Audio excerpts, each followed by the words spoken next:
백시아 오늘도 박근혜 이사와 함께합니다. 이사님 어서 오십시오. 자, 시장 또 주요 이슈들 한번 점검을 한번 해보죠. 이번 주에 역시 FOMC 임무 제일 중요하죠. 목요일 우리나라 시간으로 이제 목요일 아침에 새벽에 나오겠죠. 확인이 될 것 같은데요. 네. 뭐 확인을 할 필요까지는 없을 것 같습니다. 이미 시장에서 뭐 25 베이시스 포인트 정도 인하하는 걸로 거의 그러니까 9월 인하는 뭐 사실은 100% 네. 정도로 봐도 되고. 네, 근데 여기서 이제 미국 쪽에서 금리를 인하를 하면은 일단 환율이 어느 정도 이제 조금 더 뭐 하락을 하면서 우리나라 쪽에서 외국인 뭐 순자금 수급이? 네. 유입이 된다라고 그렇죠. 얘기를 하고 있는데 한쪽에서 이제는 좀 약간 다른 의견들이 좀 나오고 있는 상황인 것 같아요. 그 뭐 일본은행이나 영란은행은 일단은 뭐 동결적으로 지금 분위기가 잡히고 있고 지금 유럽 쪽이 정치적으로 굉장히 안 좋죠. 굉장히 불안하잖아요. 그런 부분들 그리고 일단 우리나라 이제 대미 투자 3,500억 달러 관련해서 어제 이제 보도가 무제한 통화 수합을 제안했다고 했죠. 제안했는데 나오기로는 이제 뭐 부정적 의견을 제시했다라고 하지만 실질적으로는 뭐 거부라고 보는 게 맞지 않을까라는 어떤 뭐 의견이 나오고 있는데 일본 같은 경우는 무제한 수합이 지금 가능한 네, 상황이고 일본이랑은 그렇죠. 네.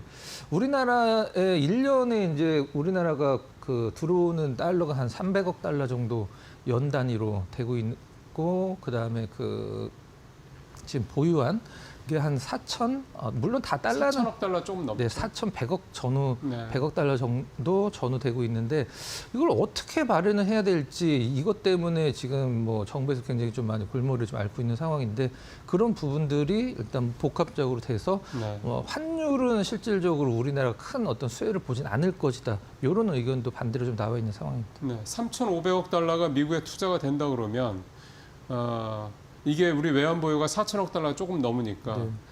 그렇게만 놓고 보면은 원화 환율이 아주 엄청나게 폭락을 하고 네. 달러가 이제 가치가 올라간다 이렇게 생각을 하는 거죠.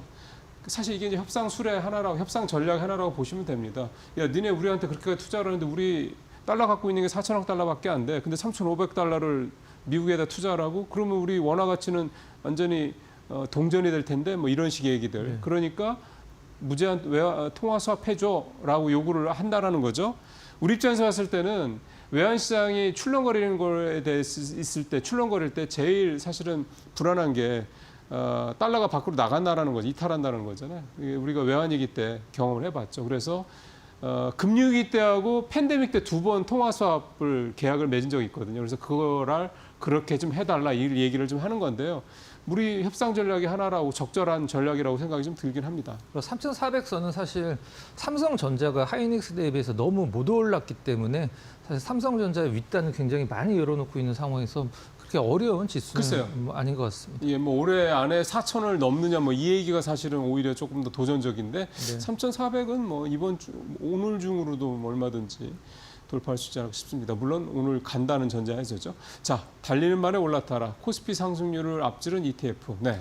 요거는 이제 첫 번째 주제로 다룰 건데 이제 이 제목만 보면은 뭐 ETF가 당연히 코스피 상승률보다 앞서가야 되는 거 아니야라고 생각을 하실 그럴 수도 수도 있는데 있죠. 보통 우리가 ETF 하면은 뭐 조선, 뭐 방산 이런 방산, 식으로 뭐, 이제 네. 나눠져 있는데 모멘텀 ETF라고 그래서 업종 안 가리고 지금 시장에서 올라갈 것 같은 혹은 올라가고 있는 걸 따라잡는 ETF가 있거든요. 그 ETF가 올해 수익률이 뭐 상당합니다. 그래서 네. 그 부분 한번 좀 알아보도록 하겠습니다. 네. 대형주 지수 정기 변동, 신규 편입 7개 종목 주목. 아무래도 코스피 대형주의 지수에 들어가면 이것도 패시브 자금 들어오고 그런 효과가 좀 있는 네. 거죠. 일단 3월, 9월 그 만기 이후 다음 날, 그러니까 지금 기준으로는 지난주 금요일 날 일단 변경이 있었는데요.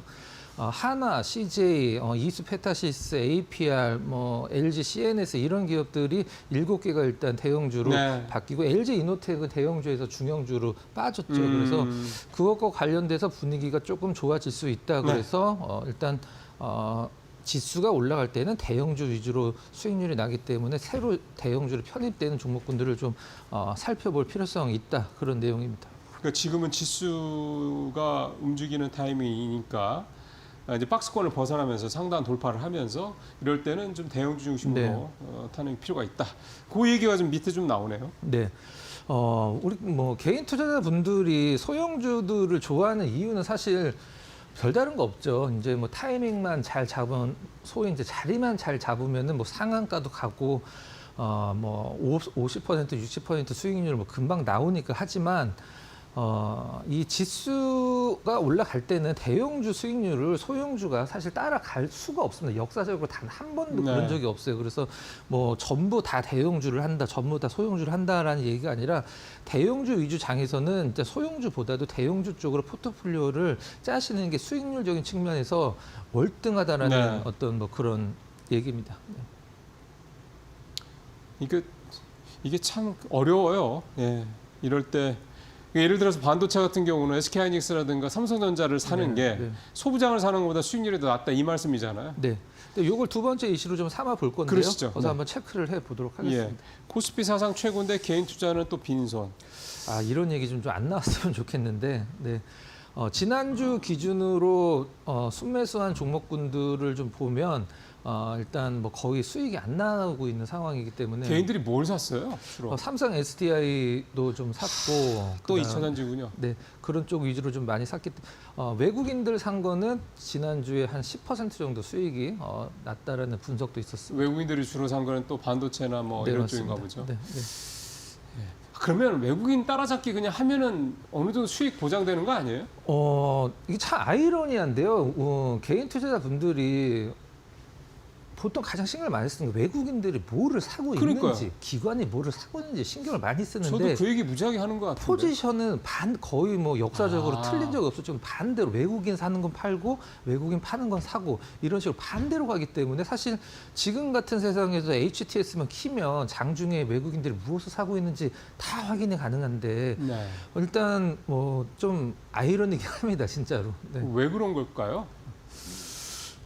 청개구리 근성이. 근데 이게 반대로 생각을 해보면 네. 제가 이거를 이 이슈 두 개를 엮어서 자료를 하나 좀 만들어 왔는데 이따 얘기하죠. 그거를 한번 반대로 생각하면 오히려 잘하는 거일 수도 있습니다. 실질적으로는.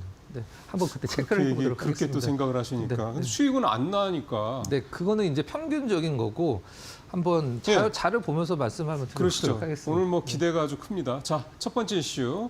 코스피 상승률 앞지른 ETF. 먼저 한번 보겠습니다. 들어가 보죠. 네. 자, 모멘텀 이제 우리나라에서 모멘텀이라는 이름을 달고 있는 ETF가 두 개가 있습니다. 이제 타이거 같은 경우는 이제 미래 에셋이고 코덱스 같은 경우는 삼성에서 하는 건데 네. 그 삼성 쪽 이제 모멘텀 플러스라고 나오고 있는데 그 거래량이 너무 없어요. 근데 이 타이거 모멘텀 같은 경우는 어떤 거냐면 우리가 보통 뭐 방산이나 뭐 반도체나 이런 식으로 ETF 같은 경우는 어떤 목표를 하는 포트폴리오가 있단 말이에요. 근데 이 타이거 모멘텀 ETF는 그런 게 없습니다. 이게 좋을 것 같다. 그러면 포트폴리오를 1년에 4번을 바꿔서 뭐 방산이 갈 것 같다. 그럼 방산으로 옮기고 조선이 갈 것 같다. 그럼 조선으로 옮기고 어떤 전력기계가 지금 좋다. 그럼 전력기계 쪽으로 옮겨서 1년에 4번을 정기 변경을 해서 포트폴리오를 업종이나 어떤 섹터와 상관 안 하고 계속적으로 바꿉니다. 이게 이제 지금 그런 주요한 중요한 부분을 보시면 될 것 같고 수익률을 그러니까 보면 액티브인데 그죠? 네. 액티브인데 네. 1년에 4번 바꾼다. 네.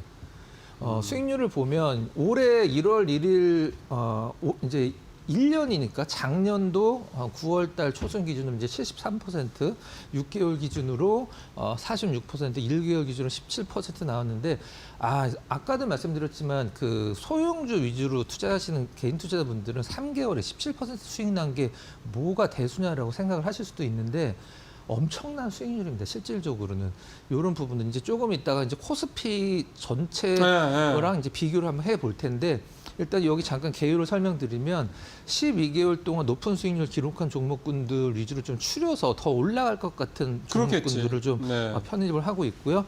이제 시가총액은 이제 상위 500위 내에서만 일단 편입을 할 수 있고 신규 상장주들은 다루지 않습니다. 최소한 1년 1개월 그래서 이 오버행 이슈가 해결이 된 네. 그런 거죠. 네, 그리고 뭐 증권사 이익 전망 상향 종목군들, 그다음에 거래량 높아지는 종목군들. 기준이 되게 좋은데 네, 다. 연 4회 일단 네. 1, 4, 7, 10 이제 바꾸게 되는데 만약에 배당이 들어왔다 그러면은 배당도 주고 배당도 한 연에서 1, 2% 정도는 안정적으로 좀 나오고 있습니다. 맨 마지막에 가장 중요한 거 이거는 뭐 어떤 주식이든지 해당을 되게 하는 거죠. 추세가 좀 약해지거나 네, 이제 맞아요. 입장에서는 성과가 좀 약간 안 좋아진다 이런 것들 보시면 될 것 같아요. 지금 보면 비중 상위 10종목을 보면 S&T 에너지, 효성중공업, APR 뭐 다 근데 뭐 이거는 네.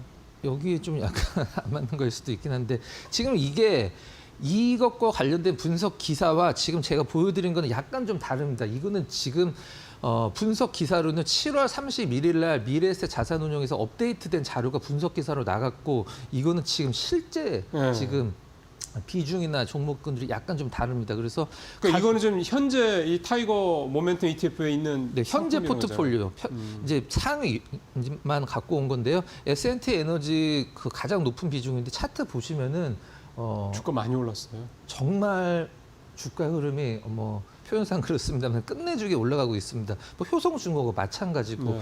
근데 여기서 좀 약간 아쉬운 부분은 금요일 날은 지수를 못 쫓아갔는데 뭐 하이닉스나 이런 부분들이 좀 비중이 적어서 생각보다 그렇죠. 많진 않아요. 그래서 SK 스퀘어가 지금 대형주 중에서는 수익률 1등입니다. 전체 통틀어서 하이닉스보다도 수익률이 더 높아요. 그래서 삼양식품이나 이런 삼양식품도 지금 고점에서는 좀 약간은 네. 밀려 있기 때문에 하지만 전체적인 수익률을 비교를 해보면 코스피 대비해서 정말 압도적인 수익률을 내고 있는 게 바로 이 모멘텀 ETF입니다. 보시죠. 네. 네, 얼마나 코스피 대비해서 좀 센지. 자, 유의미 있는 구간이 하나가 있는데요. 이제 유의미 있는 구간 두 개를 제가 말씀드리도록 할게요.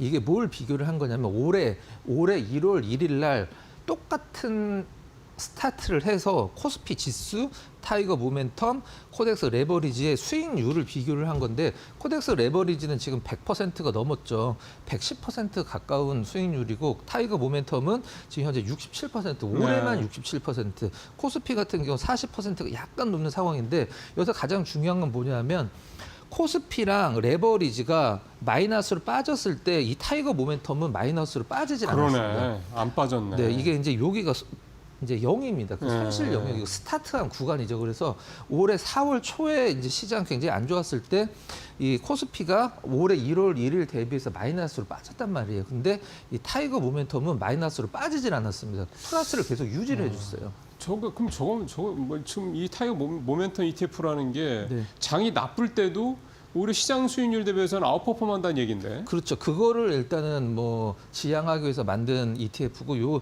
네모칸 친 구간이 있는데요. 요 구간은 이제 코스피가 횡보하는 구간인데 이 타이거 모멘텀은 횡보하는데도 오르네. 예, 횡보하는데도 수익률이 올랐죠. 이런 부분들이 이 타이거 모멘텀 ETF의 가장 큰 장점이라고 볼 수 있고 물론 지수가 올라갔을 때는 레버리지 수익률을 따라갈 수는 없겠죠. 하지만 빠졌을 때 제가 이제 말씀드렸듯이 올해 4월 달에 빠졌을 때를 생각해 보면 여기 말씀하는 거죠. 네. 네. 코스피랑 레버리지는 모두 다 마이너스로 빠졌는데 이 타이거 모멘텀 ETF 같은 경우는 계속 플러스를 유지를 해줬다는 게 가장 큰 어떤 뭐 특징이자 장점이라고 이제 보시면 될 것 같습니다. 정리하면 시장이 마이너스일 때도 어쨌든 플러스를 유지하고 그다음에 시장이 횡보할 때도 상승을 하고 이보다 좋은 게 있습니까? 저는 굉장히 좋은 것 같습니다. 네, 그러니까요. 그리고 이제 지가 알아서 다 투자해 주는 거 아니에요? 네, 나는 맞습니다. 돈만 넣으면 되는 거 아닙니까? 네. 이런 상품이 있습니다. ETF가 갖고 있는 장점을 아주 잘 보여주는 그런 상품이 되겠다라는 생각이 좀 듭니다. 레버리지는 이렇게만 놓고 결과만 놓고 보면은 근데 기왕이면 레버리지 사는 게 낫겠지 생각하실 텐데요. 우리 이사님이 늘 얘기하시죠. 네. 레버리지는 손실이 나도 똑같은 손실이 아니라는 거. 네. 복구하려면 그만큼 오래 걸린다는 거 염두에 두시기 바랍니다. 자, 두 번째 이슈로 가보도록 하겠습니다. 예.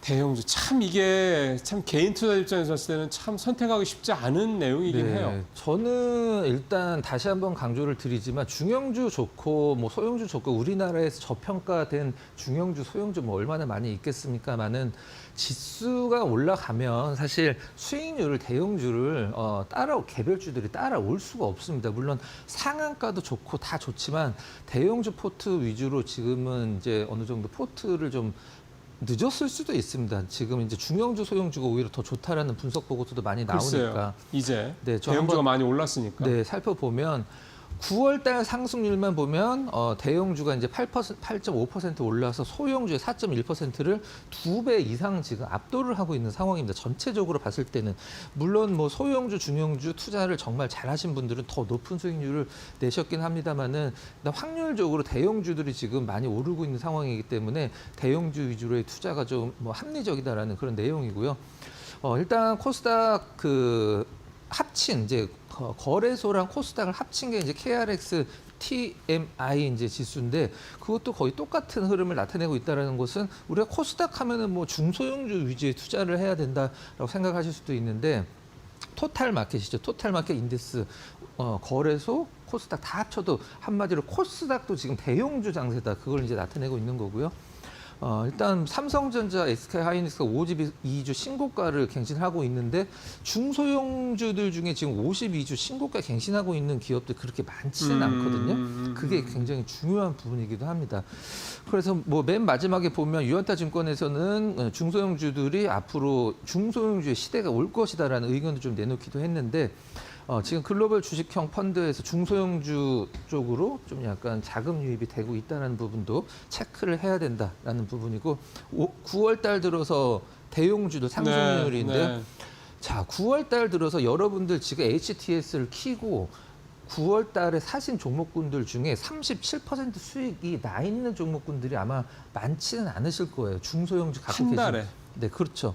한 달도 아니지. 이제 보름 지난 거죠. 네, 9월 달 기준으로 9월 그러니까. 첫날 샀을 때 여러분들 HTS에서 보유하신 종목군들 중에 37% 뭐 100% 넘는 종목 갖고 계신 분들도 많이 계시겠죠. 하지만 37%를 기준으로 봤을 때 높은 건 별로 없을 것 같습니다. 하이닉스가 이제 2등을 기록을 했고요. 고려아연, 키움증권, 뭐 미래에셋 이런 또 키움증권은 이번 대형주로 편입이 좀 됐기 때문에 시장에서 조금 더 봐야 된다는 의견도 많이 나오고 있는 상황이고 두산, 뭐 효성중공업 이런 식으로 그 대형주 상승률 뭐 굉장한 수익률이라고 표현을 할 수밖에 없습니다. 예. 중소형주에 대한 기대감이 높은 건 일단 대형주가 많이 오른 게 있고요. 첫 번째는. 두 번째는 금리 인하 기대감이 있고요. 러셀 2000 지수 뉴욕에서도 좀 최근에 수익률이 좀 좋았거든요. 지난주에. 그러니까 결국 뉴욕 증시도 대형주들 중심으로 특히 빅테크 중심, 대형주 중심으로 워낙 많이 갔으니까 이제 금리 인하하고 나면 중소형주 쪽으로 해서 좀 매기가 확산되지 않겠냐 이런 기대감 때문에 그런 것 같습니다. 우리도 좀 마찬가지로 좀 봐야 될 것 같습니다. 자, 다음 얘기 좀 해볼까요? 이렇게 상황에서 이제 개인 투자들의 이제 포지션 문제인데. 저는 이거를 오히려 긍정적으로 볼 수 있다라고 이제 말씀드린 부분이 무엇이냐면 9월달 상승률 1위 SK 스퀘어를 개인 투자자 수급이랑 좀 비교를 한 건데요. 올라갈 때는 팔고 떨어질 때는 산다. 사실 이거를 이제 뭐 반대로 이거를 갖고 이제 개인 투자자들은 올라가는 주식을 안 갖고 있다라고 이제 표현하는 기사들이 나온 게 바로 그런 부분인데. 만약에 예를 들어서 개인 투자자 수급과 SK스퀘어 차트를 봤을 때 여기서 사서 여기서 팔았을 수도 있잖아요. 실질적으로는 물론 평균적으로는. 그러니까 지금 그 말씀은 SK스퀘어가 이제 고점일 때 개인 투자자들이 이익 실현했을 것이다. 네, 네, 그렇죠. 반대로 생각할 수도 있습니다. 올라가니까 계속적으로 이익 실현을 하고 좀 떨어지니까 매수를 해서 모아간 다음에 올라가니까 차익 실현을 했다. 이거를 굳이 개인 투자자 수익률을 이거를 평균을 내서 개인 투자자들이 뭐 외국인들은 돈을 벌고 있는데 이번 상승장에도 개인 투자자들은 빈손이다. 이런 식의 기사는 저는 개인적으로는 잘못됐다고 생각을 합니다. 이걸 역으로 생각을 할 수도 있는 거예요, 실질적으로는. 그래서 이런 부분들이 저는 하나만 좀 더 봐보도록 할까요? 네. 다음 장 이제 현대일렉 역시 마찬가지입니다. 실질적으로는 이제 급락 나왔을 때 매수가 들어와서 계속적으로 좀 모았고 올라갈 때 매도를 해서 차익 실현을 했다. 이런 식으로 똑같은 거죠. 이제 올라갈 때 계속적으로 차익 실현하고 이거를 굳이 저는 뭐 개인 투자들이 너무 주식을 못한다라는 뉘앙스의 기사들이 많이 나오는데 물론 뭐 이거를 원래는 어떻게 보냐면 올라갈 때는 개인 투자들이 이걸 안 갖고 있다라고 표현을 하기도 하는데 반대로 생각을 할 수도 있는 겁니다. 실질적으로 과거처럼 우리 개인 투자자분들이 그렇게 주식 투자 못하지 않거든요. 지금 굉장히 스마트한 투자자들이 많은데 저는 이거를 물론 평균적으로는 올라갈 때 비중을 줄이는 것은 수익률적인 측면에서 좀 약간 뒤떨어지는 건 맞긴 합니다만은 오히려 반대로 생각을 할 수도 있지 않을까라고 생각을 해서 좀 반박을 하려고 제가 이 자료를 좀 준비를 좀 한 겁니다. 예, 되게 설득력 있는 말씀이세요. 이게 이렇게만 딱 보면 그래요. 수급적으로만 딱 보면 저렇게 주가가 올라가는데 개인 투자들은 그 보유량이 준다는 얘기거든요. 그럼 네. 계속 이익 실현을 한다 이렇게 볼 수 있다라는 거죠. 저게 물량이 줄어든다라는 거니까 안 산다는 게 아니라 이미 샀던 거를 판다는 얘기가 되는 네, 거니까. 맞습니다. 예. 진짜 그러네요. 이게 참 예. 그러니까 수치만 놓고 외국인 투자자들은 수익률이 몇 %인데 개인 투자자들은 뭐 수익률이 거의 없다 이런 식의 기사는 좀 이게 잘못됐다라고 생각하고 있습니다. 해석의 관점이요. 네. 플로우 개념이냐 스탁 개념이냐 이 차이 같아요. 그러니까 네. 흐름으로 보면 이게 이제 가격이 이를테면 이게 주가잖아요. 주가가 떨어질 때 이게 개인들의 이 수급이 늘어난다는 얘기잖아요. 네. 그러니까 이거 사 모으는 거죠. 네. 그리고 나서 이제 주가가 반등하기 시작하니까 이때부터는 이제 팔기 시작하는 거죠. 이게 딱 그렇게 되네요. 아, 이렇게 되면 진짜 이렇게만 거래를 할 수 있으면 대박인데요. 그렇지 않아요? 굉장한 수익을 내신 분들도 많다라는 그런 뜻입니다. 거죠. 예. 그렇게 해석을 할 수 있다는 얘기입니다. 물론 이게 100%라는 얘기는 아니고요. 물론 남들 살 때 팔고 남들 팔 때 사고 이렇게 수익이 안 나는 경우도 많이 있고요. 근데 이런 부분, 그러니까 이런 대형주들, HD 현대일렉트릭이라든가 좀 전에 했던 SK 스퀘어 같은 이런 대형주들 중에서 수익률이 이렇게 좋은 종목들을 개인 투자 중에서 이렇게 선행 매매죠, 결국은. 떨어질 때 사고, 그다음에 올라갈 때 파는 이런 식으로 해서 수익을 극대화하는 이런 분들도 개인 투자분 중에 꽤 있다. 이렇게만 개인 투자분들이 투자한다고 그러면 너무 외국인이나 좋죠. 뭐 네. 기관들 수급 신경 쓸 필요가 뭐가 네, 있겠습니까? 맞습니다. 오히려 개인 투자들의 수급을 보고 따라하는 개인 투자자 따라하기가 오히려 수익률을 더 낼 수 있는 그런 날이 오기를 기다리면서 오늘도 또 박 이사님과 또 얘기는 나눠봤습니다. 말씀 수고하셨습니다.